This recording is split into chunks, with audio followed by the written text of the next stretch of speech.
Welcome back, everyone, to Anonymous Addiction, the programming podcast with Bobby C. I've been away for a while. I was back in Jersey visiting my mom. She's in a nursing home, so I spent a couple of weeks there. I've been, I tell you, I miss this stuff.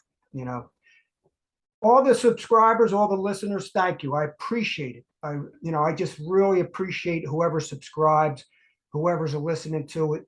I know a lot of people listen to it later, but when they're listening to it, they're listening to it now. So thanks a lot. And if you haven't subscribed, please subscribe, press the subscribe button. Today, Daniel. Okay, we finally got Daniel here. Daniel and me are friends on Facebook. We kind of belong to a few non-12 step exiting, leaving AA programs, groups. And Daniel's going to tell us about himself. He's going to introduce himself and tell us about the freedom model, which is very interesting, and he's got a lot to share about that. So here's Daniel. Hey, Bobby. Hey, everybody. Okay, well, my name is Daniel Pilorje, and I'm a coach at the Freedom Model for Addictions. So if you don't know what that is, please look it up. Basically, if you go into a number of deprogramming or leaving AA groups, a lot of people quote us as being the deprogramming book or the deprogramming program. Obviously, I want to talk about that. But first off, I thought it might be a really good idea if I introduce myself, and that's pretty much the format that we agreed upon with Bobby. So I started getting loaded. I was about 12 years old was the first time I got drunk for the first time. I fell in love with it. And for the next 17 years, my life was pretty much all around drugs. So I got my life together at the age of 29. I'm 48 now. So if you do the math, that was just over 19 years ago. And I spent a big chunk of that in Narcotics Anonymous. And then towards the very end, I was spending time in Alcoholics Anonymous as well. So basically, when I stopped going regularly to meetings, it'd been 12 years.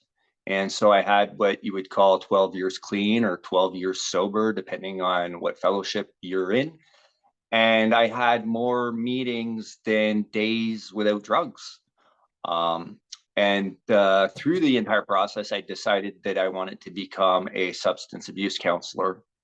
And that's part of what initiated my leaving the fellowships, is when I started learning the truth about both addiction, recovery, and ultimately substance use. And everything I learned pretty much took me to the freedom model, and that's where I'm at today. So yeah, that's pretty much it in a nutshell. I'm sure you have a number of questions for the viewers that I can expand on, but that's pretty much it. Yeah. Well, Daniel, thanks for sharing that. Yeah, like I said, we hooked up on Facebook, and matter of fact, I have the book in front of me here.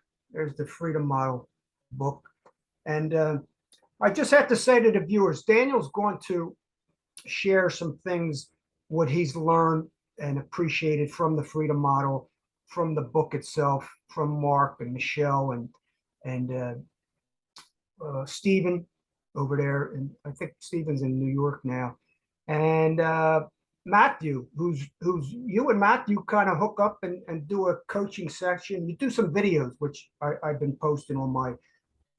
Check out Anonymous Addiction at My Truth About AA, as Bobby C sees it, private group. And Daniel just matter of fact, he joined it, I think, last week. But check it out, because I'm going to be sending a lot of videos from Matthew and Daniel over to our group, so you could watch them, or just go to the Freedom Model. Go right to the Freedom Model on Facebook and check it out. Yeah. But I don't, tell us a little bit more about when you guys hooked up. How did that all come about? How did you, when did you get the book? How did you join? Like, how did Mark and Michelle say, hey, come on, start coaching with us? Yeah. So, like I said, I decided that I wanted to become a counselor, and this was back in 2015. So I registered to my local college. I'm in Quebec, so it's in French, but it's basically a certificate from the Department of Medicine at the university in basically what they call addiction. You know, here it's a toxicomanie, which means a toxic mania, I guess you would call it. But yeah, basically it's substance abuse. And one of my teachers, she basically started off the class. This was like my very first few classes. She started off our class with a series of questions about smokers. And this, I found out later, was Stanton Peele's series of questions that he asks when people go to his lectures. And that really hit me like a ton of bricks, because I quit smoking a year before I quit doing drugs, and I struggled with smoking for a long time. I started smoking, I was about 12. And so I was smoking for basically about 15 or so odd years. And half of that time I quit at least once a week, right? At least once a week, I would decide it's over, I'm done. I never want to have a cigarette ever again. And, I usually did not last more than a few hours. I don't remember ever lasting more than 24 hours, like a full day. I don't think I ever lasted that long. And that's really because I never really addressed I never addressed the reasons why I smoked. And, I didn't have any real motivation to stop smoking except for, well, it's bad for me. Right. So ultimately, I did end up stopping smoking. I found a good enough reason to stop. And so I stopped. And it had been a year when I decided to stop doing drugs. So I started going to the meetings and so on and so forth. But to get to the smoking, like I said, when I was in college, I got these questions by Stanton Peele. And they were basically, do you know what's the toughest addiction to quit? And then, people invariably say, well, smoking. If you go to an AA meeting, like you got a lot of people that stop drinking, they stop smoking crack and so on and so forth, but they're out there smoking their cigarettes. And then he asked people, well, do you know anyone who quit smoking? And of course, pretty much everyone knows someone who quit smoking because it's the most stopped quote unquote addiction, right? And that's when you look at percentages, it's actually one of the least quit drugs. But because there's so many people that stop, the number of people who have stopped is extremely high. So pretty much everybody knows people who've quit smoking. And then the last question is, well, did they have to go to therapy or rehab or go to meetings or any of that stuff, any form of treatment in order to stop smoking? And the answer is obviously no. You got a few people that will use gums and patches and, they'll go see the hypnotist and so on and so forth, but that's a very select few. The vast majority of people that quit smoking, they just wake up one day and for whatever reason, they decide it's over and they decide that they'd be better off without smoking than with smoking and they move on from that. So that really hit me, because I just spent like thousands and thousands of hours at meetings. And I was really, really involved in service. I was really involved in helping out the newcomer. So I'd spent all this time trying to help people to basically do something that, if it did work out, it was based on their own decision. They didn't need my help. They didn't really need my support. It was just up to them to get to that point in their life where they're like, you know what, I'll be better off without it and just move on. And so yeah, like I said, that really hit home and that really got me questioning a lot of stuff. And through looking for answers, I asked my teachers a lot of questions, a lot of very difficult questions. I found out that the vast majority of people with a drug problem end up moving on, right? Over 90% of people quit. I think a lot of people don't know that. That 99% of cocaine users, I'm talking like people that would be called quote unquote addicts, right? Eventually get over their cocaine use. They just move on. It's like 96% for opioids and so on and so forth. So this is not the message that I was getting in the meetings at all, and I'd never sat down to question that message simply because my only experience was, through either my friends that I'd left behind or the meetings, and people in the meetings, you're not getting that kind of success numbers. You know, they're indoctrinating into like this really horrible belief system. So, you know, over time, a lot of people still manage to get over the issue, but it's a lot less. You know, I've never seen so many suicides and overdoses in my entire life. And, you know, I hung around some pretty messed up crowds when I was getting loaded, but nothing like what I saw in the rooms. So, yeah, that got me really questioning things and going through as much information as I could. I made a deal with the smartest kid in one of my classes. And he was also a 12-step member, but he was someone who was relatively new into the 12-step stuff. So he wasn't really indoctrinated too much. And the deal we made was you're going to study everything the teachers give us for homework. And I'm going to read as much information on the outside as I can. And together, you know, we'll get the grades to pass to get our diplomas, and we'll get some proper answers, because I really felt like I wasn't going to get any straight answers from college. And through that process, it was around 2017, I found Steven's blog, and on there he said, well, I wrote a book, blah blah blah. And so I contacted St. Jude's, and I don't remember who I talked to. I remember it was a girl. I talked to a girl over the phone, and I ordered the book. It wasn't even on Amazon yet, so it cost me something like 30 or 40 bucks in shipping, because I'm off in Canada, right? So they had to do like this special shipping thing.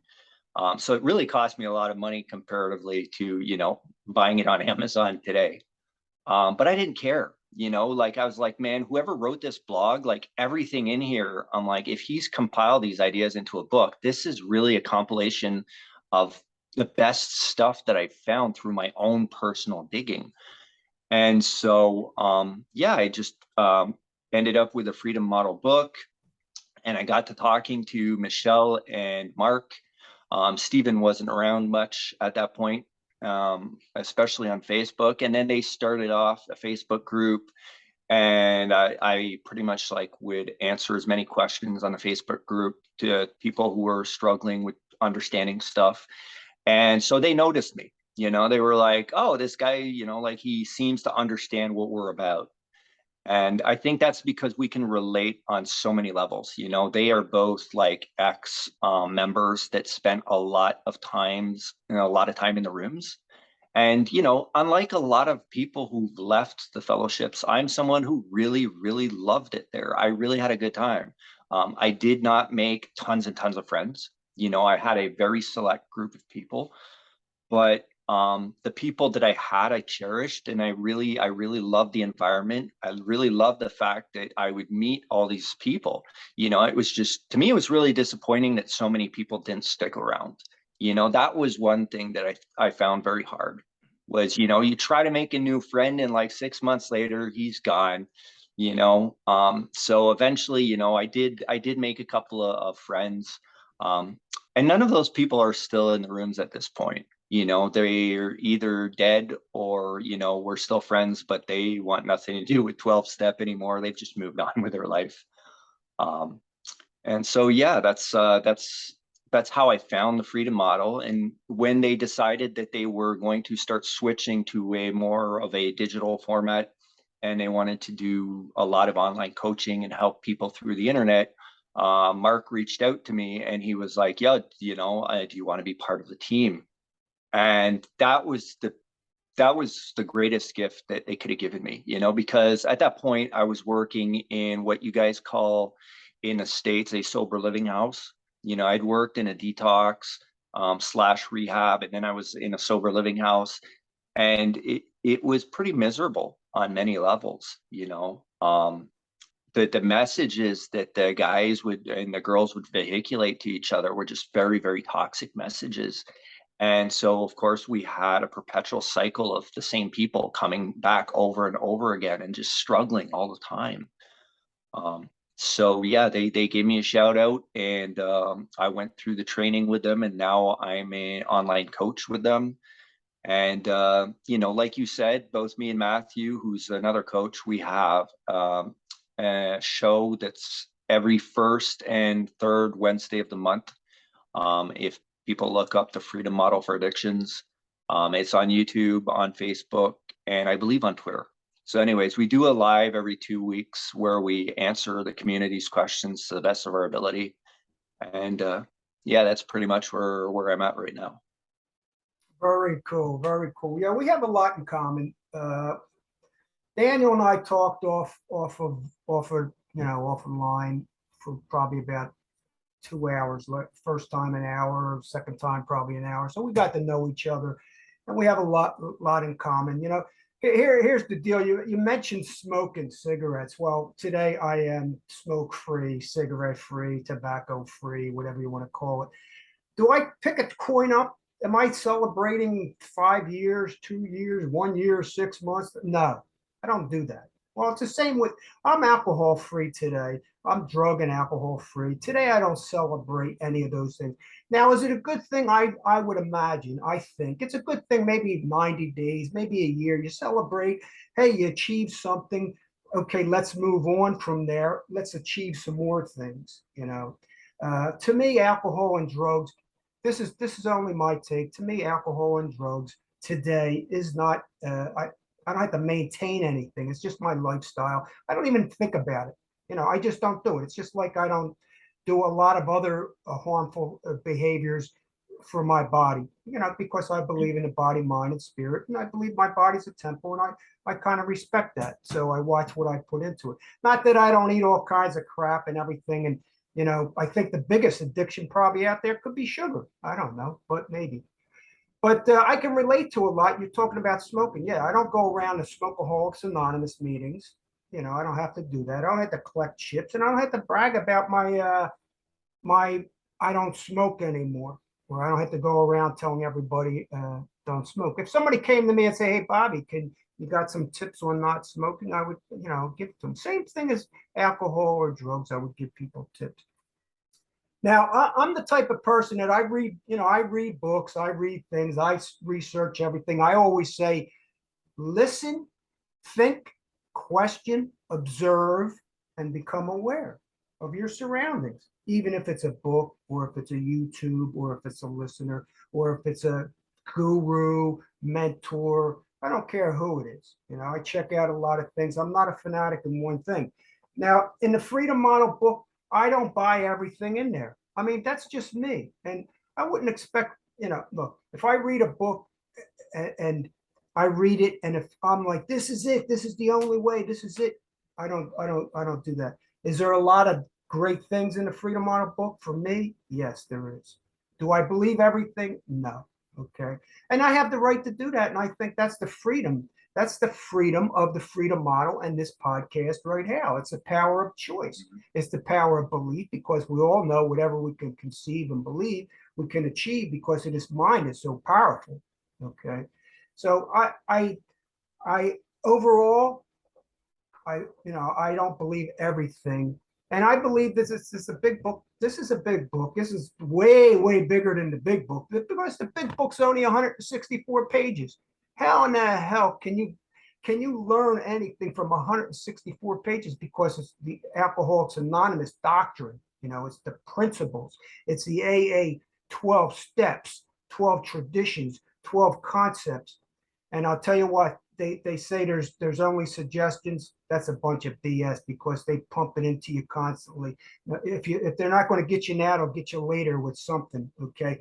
And Daniel can tell you about that, because he stayed in for a while and he didn't buy everything. And it took him a while to get, really washed through with the brainwashing and the cult mentality of Alcoholics Anonymous. Tell us a little bit about how you got indoctrinated really deep into the end, at the end, and you really got into them books. Show us some. Maybe you have some around. Yeah. I actually I piled a bunch here. But so basically what happened with me was I went to an AA meeting. I had a friend who was in AA, and she dragged me off to AA one day. And so I went home. I'd seen the big book and the basic text, which is the Narcotics Anonymous book. I'd seen them in the jail library. I was in jail just before, back in 2003. I just got out of jail. I went to go with my friend's place. And so she dragged me off to an AA meeting. I wanted to spend the day with her. So I went to her place. And, I went home, got loaded, and thought, yeah, maybe I should stop drinking.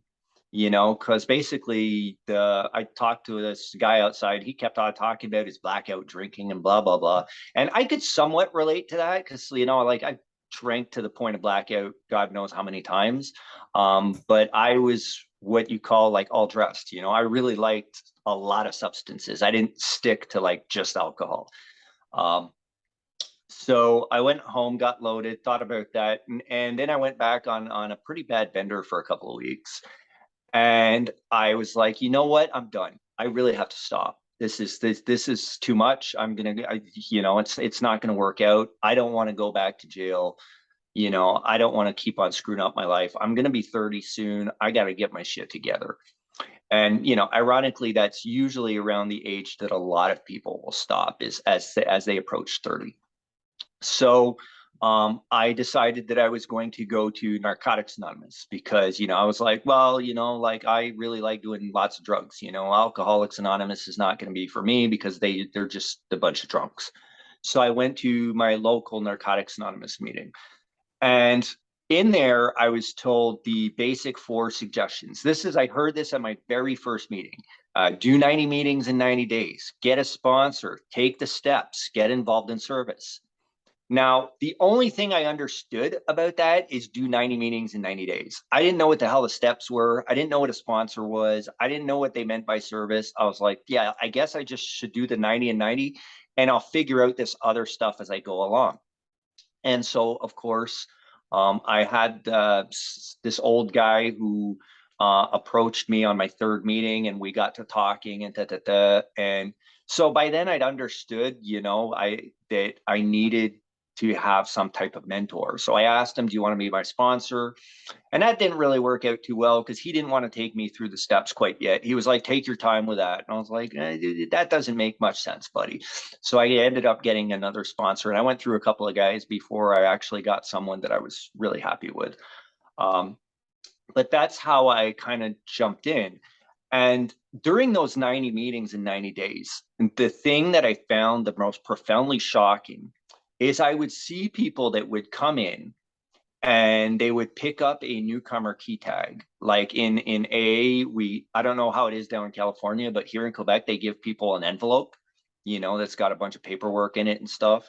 But in Narcotics Anonymous, you get a key tag. And so these people would come and pick up the newcomer key tag, the white key tag.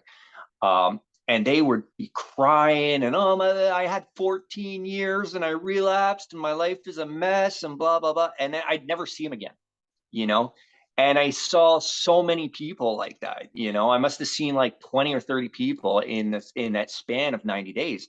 And that scared the living crap out of me because I'd really made a decision to quit. I didn't want to have anything to do with doing drugs anymore. And I knew how much of a nightmare it was to be ambivalent about stuff because I'd struggled with the idea of stopping smoking for so many years. So I'm like, I'm not going through that roller coaster with drugs. Like, that's not happening. Fuck that. And so I just, in French, they say, ferme ta gueule, assieds-toi en avant, shut the fuck up and sit in the front. Yeah. Right. So that's what I did. Right. I just shut up. In A, they'll say, take the cotton out of your mouth and put it in your ears. And that's quite literally what I did. I just stuffed my stuffed my mouth full of cotton and, sat in the front and listened. And so I was suggested to buy the book. So I got the book, and that's, I got a couple of copies here. This is a 2nd edition basic text for people who know Narcotics Anonymous history. They know the value of this book. This is a very, very rare edition. I have a 3rd edition revised as well. And I have a baby blue basic text over here.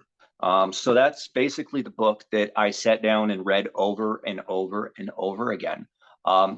Because at the same time, I was hearing all these weird messages from people. So I was like, you know what? I want to follow the actual guidance from the book that's called Narcotics Anonymous, because I don't want to be deluded into being one of those guys who had like 14, 15, 13 years, whatever it is, coming back crying, I relapsed, my life is shit, and then disappear. And, as far as I was concerned, man, they're probably off there in some hole, in some ditch somewhere, getting loaded and bawling their eyes out because they've ruined their lives. I just didn't want to be that guy. So I stuck to the literature. I did try doing the step work at first. So I did like I did my fifth step. I actually did it with a priest because I didn't trust anybody in the rooms. So I went to I went to a church that I'd never been to. I'm not a religious guy. I knew that these guys basically dedicated their lives to keeping secrets. So I went to a church and I talked to the priest, and basically what he told me was like, kid, like you have your whole life ahead of you, so just take the past, chuck it in the bin, and move on. And that was very helpful from him. I also was on parole because I was out of jail, but I was on parole. So the committee decided that because I was going to meetings, that was not enough. And so they forced me to go to an outpatient clinic. And I actually had a really, really good counselor. And the odd thing is, we never talked about my substance use. He basically said to me, listen, I can help you with your issues, but I only have one requirement, and that's that you don't get loaded. If you are no longer abstinent, I cannot be your counselor. You have to like find someone else because, I don't deal with that crap. So that was very helpful as well. He didn't believe any of the AA stuff, but I only found that out with hindsight in some of his comments. But he was very helpful in helping me to avoid a few of the traps of the fellowships. So yeah, I was not much of a true stepper for like the first 10 years. When I got to step 6, it says we were entirely ready. And I'm like, what the hell does that even mean? And then I found a guy when I had when I hit 10 years, I found a guy on YouTube. Actually, he had a video series on the steps, and they actually made a lot of sense. He was an AA guy, so I managed to reach out to this guy, and we got to talking, and he explained how to, he'd already pretty much explained everything in the videos, but I asked him a few questions, and he helped me to sort stuff out. And so I went through the entire process through the big book of Alcoholics Anonymous. And then I started proselytizing that for basically like 2 years.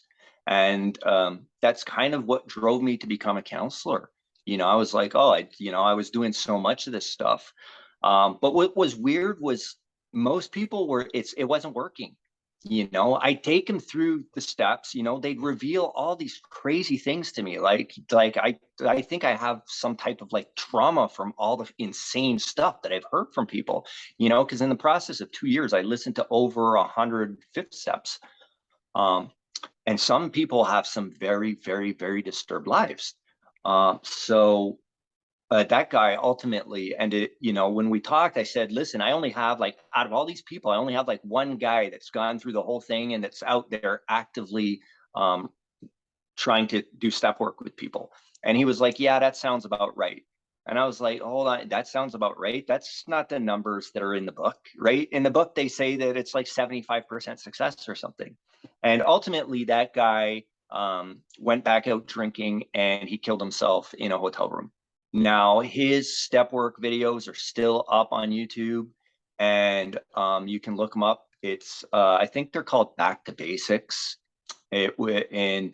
So anyways, his stuff is up on YouTube. If you read the comments, it's kind of disgusting because you have like two types of comments. You have all these comments from people that have no idea who this guy is, who are saying, oh my God, this is like the best explanation of AA. You're so helpful. Oh, you've helped me through the steps and so on and so forth. And like I said, I could totally get the sentiment because like it was the first time that I had a better understanding of like the program in itself. But then you have a few comments from people who actually knew the guy, and their comments were like, they're pretty harsh. They're like, dude, like, that guy's ego got in his way and blah, blah, blah. Ultimately, he paid with his life. He fell into the trap and he paid with his life, which is really sad because, like I said, we talked, he was a really nice guy, but it didn't work out for him. And that's because he never let go of the belief of the magical powers of alcohol, and I forget which one of those 4 videos it is, but there is a video where he mentions it. And I think this example is a really good example. He says, if that he found a can of something that when you drink it, it solves all your problems. And he's like, you'd be a fool to not keep on doing that. And I agree. I agree. If alcohol actually solved all my problems, I'd be drunk like all the time. Like you'd have to be a fool to not continue doing that. But somehow, by the grace of God, he was now recovered and so on and so forth. You know, but like I said, he never resolved that issue. So when life hit him with a series of problems, he ended up drinking again, and ultimately he paid with his life. Yeah, that's sad. We see that. What did they say? They say we only have 5 minutes left, so we're gonna kind of do another podcast. We're gonna do a part two on this. I'm gonna see if Daniel can stick around for another maybe half an hour, not on air, but after, because I have to post this on the YouTube. It'll take me a while, but we'll talk about that. But you're going to see a part two on this. They say stuff in AAs, some shall die so others can live, knowing that, it's a swinging door. This word relapse, all these words that they use, which we don't buy anymore. The freedom model, my podcast, a lot of people that I know, we don't buy any of the labels, alcoholic, alcoholism, diseased, uh, clean, celebrations, constant celebrations. We don't buy into the labels anymore, because we know it's a myth. It's a mechanism to keep us stuck, to keep us to keep us coming back. It's well designed. It's a well designed multi-level marketing pyramid. I say it, and I kind of demonstrate it. We still have 4 minutes left. Like I said, me and Daniel have a lot of stuff in common. I went to a priest too to do my fifth step. When I went to this priest, you know what he told me? This is the crazy part. He told me, he said, Bobby, make the big book your Bible. That's what he said. Make your big book the Bible and your meetings your church. And that's exactly what it is. He knew Yeah, it. He knew it. yeah, He knew it to be a religion. And guess what?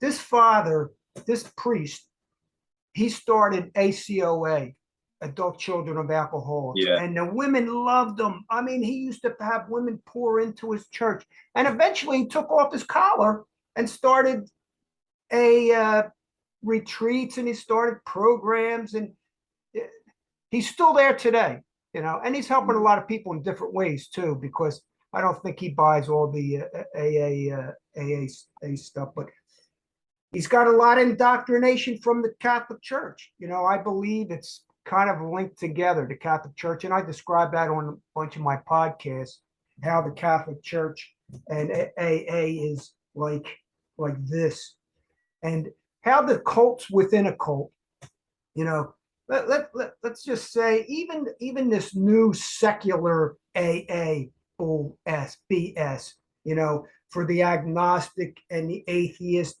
it's the same thing. It's just two wings of the same bird, which is Alcoholics Anonymous. And they're trying to make it into, that's a cult within a cult. They're trying to change the narrative, but they're never going to change AA, because AA is just letting them in a little bit. They let them do a book, the God Word, and they let them do a little tiny book called the Big Tent. Okay, that's for the secular and agnostics. But if you're in a secular and agnostic, start your own. I always say create your own program. And I believe Daniel, I asked Daniel this before, and he really couldn't understand what I was saying, but I believe Daniel had created his own program. Okay. I believe the freedom model is a pointer, and a lot of things are pointers. Stanton Peele's a pointer.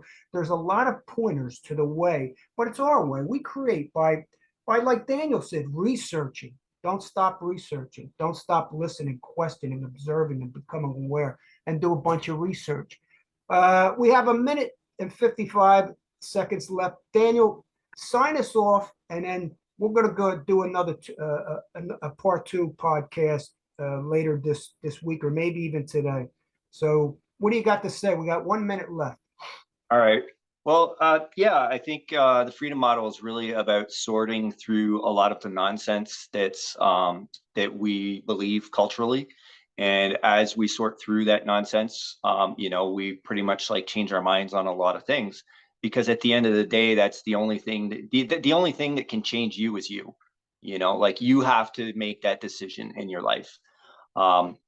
But I'm not sure exactly what your viewers would like us to discuss further. So I would really invite them to ask a number of questions, and hopefully we can go through that, because we will talk more about the freedom model, obviously. And for those who are interested, you can go to thefreedommodel.org and get a free copy of our book by entering coupon code freedom100. Or, you could just reach out to me on Facebook or come to the Freedom Model group on Facebook, and you will, if you ask questions, we'll do our best to address them. And, you'll see if you go through any of those processes, you'll see that we have a number of different options for people, so it ranges everywhere from the free book to the online program, to one-on-one coaching via Zoom, kind of like what we're doing now, except it's one-on-one coaching going through the entire curriculum. And yeah, if you're struggling as well with moving on from the fellowship, whatever fellowship you're in, you're welcome to reach out